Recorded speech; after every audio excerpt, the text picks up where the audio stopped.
I think that this set is... Hey guys, this is JP's LEGO Reviews. Today, I'm going to review the LEGO Star Wars TIE Striker. Now, the set number on this set is 75154. Now, the recommended age rating for this set is 8 to 14, and the piece count on this set is 543 pieces. So, let's break it down.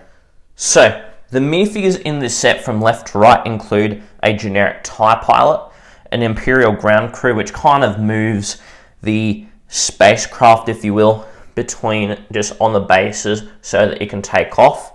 It's basically Star Wars' version of airport crew, then the Scarif Trooper, and then finally a Rebel Trooper. And my favourite minifigure out of the lot here is the Scout, not the Scarif Trooper. It just looks really unique and different with a helmet design. Now, let's move on to the back of these minifigures. Now, none of the minifigures from the back really look that good in my opinion. Like, they're all pretty equal when it comes to detailing. But my favourite one is the Scarif Trooper, just because of the colour design again, and I really do like the way the Scarif Trooper looks. But now, let's move on to the facial expressions of these minifigures. Now, when it comes to the facial expressions of all these minifigures, the TIE Fighter pilot on the furthest left and the Scarif Trooper, the second one on the right, they both have the angry clone facial expression. Now, the Imperial ground crew has a just neutral looking facial expression with a headpiece so that he can hear the instructions that are being told to him. And I like the Rebel Trooper's angry facial expression on the right because it shows how much he cares about the rebellion. Now, let's move on to the set itself. Now, here's the TIE Striker set itself. And I'll just give you a quick showing of what the set looks like. But despite it being a play set, I actually think it's one of those LEGO sets where it still looks really, really good on display. It has such a clean, firstly black look, which I really like with just the Empire ships in general. I do think that they do look better than the Rebellion ships just because they're sleeker looking. But I also just really like the simplistic nature of just all black with grey accents and how kind of clean it really looks. But now, let's move on to the functions of the TIE Striker set. Now, let's look at the interior functions. So, with the front portion of the cockpit, you can open up both the roof and also the glass. And inside, you can see exactly where the TIE Striker pilot, or just the TIE pilot, will sit so that he can manually fly the machine. Now, in the back here, it's a bit thin and difficult to open. As you can see, it's used as a storeroom. You can store binoculars here, a walkie-talkie, and then a gun.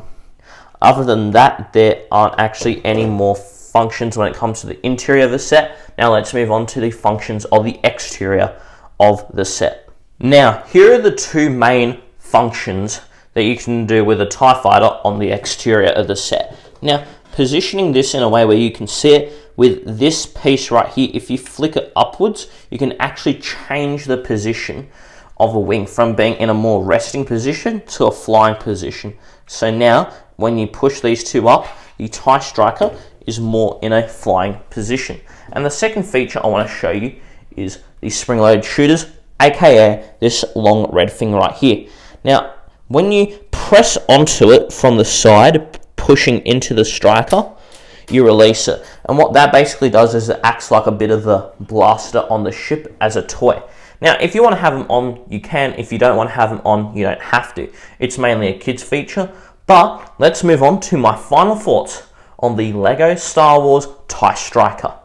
Now, what are my final thoughts on this set? Well, firstly, I think it's a really good set to display. Secondly, it's actually a really good set to play with too. And thirdly, it's pretty decent value for money. Like, when it was on sale, I think for 110 Australian dollars, it's quite good value considering the size of ship you're getting here and the minifigure quality as well. But I think that this set is absolutely fantastic, and because of that, I have to give it 5 out of 5 stars. Like, there's nothing that you can really kind of have a flaw with this set. Like, It's designed perfectly. Lego didn't stuff up with the pricing or the marketing of the set, and what is included here is exactly what you need. Nothing more, nothing less.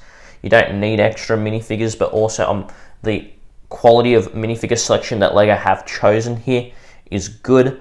And yeah, it's an overall quality Lego set. Now, let me know what your thoughts are down below on this Lego set, and let me know if you would actually get it. But before I actually go off, I do have to also recommend, if you want to get this set but you can't afford it since it's retired now, a good set or good alternative to this is the TIE Bomber that was released in the 1st of January of 2023, and it's probably still available. Actually, no, it's not probably, it is still available now.